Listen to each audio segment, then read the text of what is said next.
everyone, it's me Jenny and this is another anime review video. This week I knew I wasn't going to have time to watch a full anime series for you guys, so I put out on Twitter to ask you guys what Studio Ghibli movie I should rewatch, because of course they are a lot shorter than an entire series. And there was a couple of responses, but the first one that came back was My Neighbour Totoro, or Totoro. I don't know which one's the correct pronunciation. It's either Totoro or Totoro. And I rewatched this film and I love this film so much. It's just an amazing, heartwarming, sweet story. From a feels point of view, it kind of feels like, you know, that happy buzzy feeling that you get while watching a Disney, combined with a very mature sense of nostalgia. I think any generation of person can enjoy this.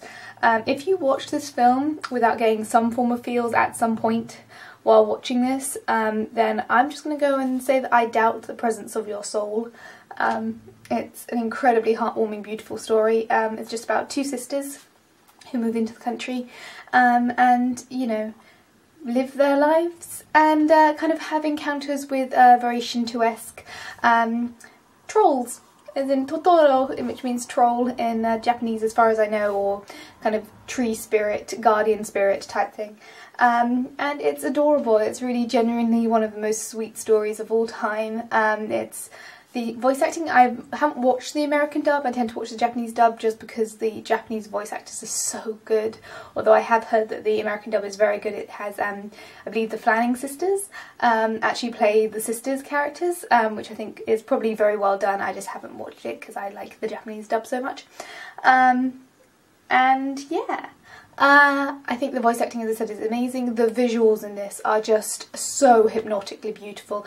It's so very nostalgic and it has a kind of a great appreciation for nature. Some of the artwork is truly gorgeous and there's some really beautiful key visuals to me, like when the girls first arrive and they look into the stream and all they see is how beautiful the stream is. They don't see the broken bottle, and it's so very, like, all of the depictions of nature, the depiction of the stream is just beautiful. It just desperately reminds me of when I was little and I go on walks in the countryside and go swimming in the local lake and all those sort of things. It's so very naturalistic. These characters are ever so slightly clumsy. They're ever so slightly just incredibly natural, human-like characters.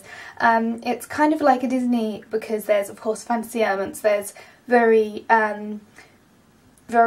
beautiful cinematic moments throughout. There's magic and stuff like that, but these characters aren't bound by classic fairy tale tropes. They are very, very real. They have ugly cry faces. They have happy, happy faces. They're clumsy. They're just, it's not a perfect world. You see broken bottles. You see litter here and there and things that are broken down and broken umbrellas.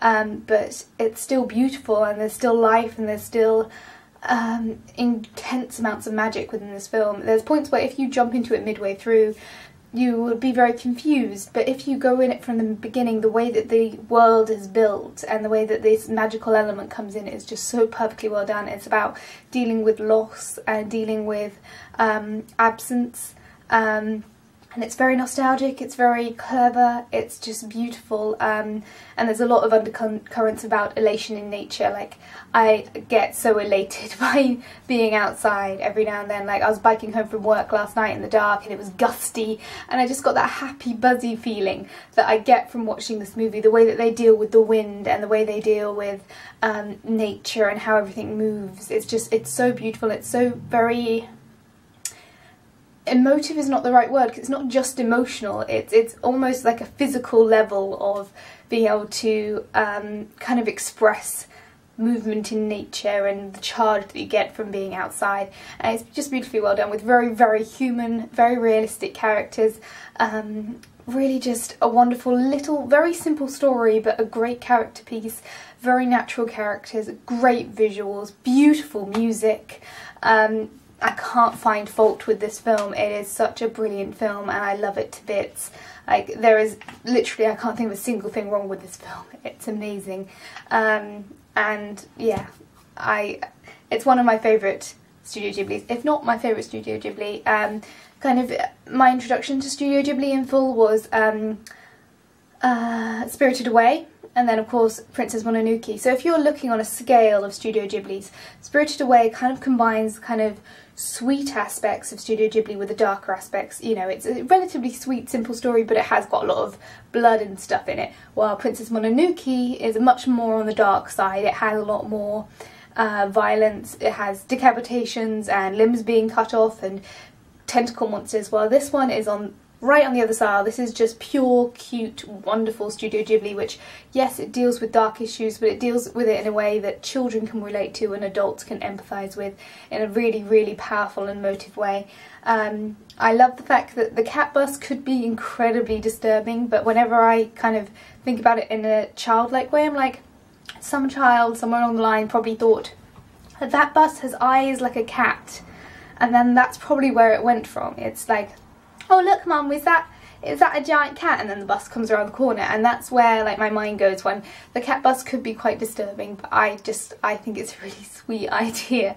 And once you get the hang of this slightly bizarre Shinto-esque world, it's just a lovely place to be in. It's incredibly sweet, it's incredibly lovable, and I adore it. And that's my review. Feel free to comment down below and tell me what your favourite Studio Ghibli film is. If you like any Studio Ghibli films, how many of you watched. The only other one that I have reviewed was, I can't remember the name. Oh no! My bookcase is right over there. Only Yesterday. The only other Studio Ghibli that I've reviewed is Only Yesterday, which is one of the lesser known ones. This one is one of the classics and I adore it so much. It's just so very emotive. And I realise I keep looping my conversation, but there we go. End of the video. Comment, like, all those things, and I'll see you guys all very soon. Bye guys!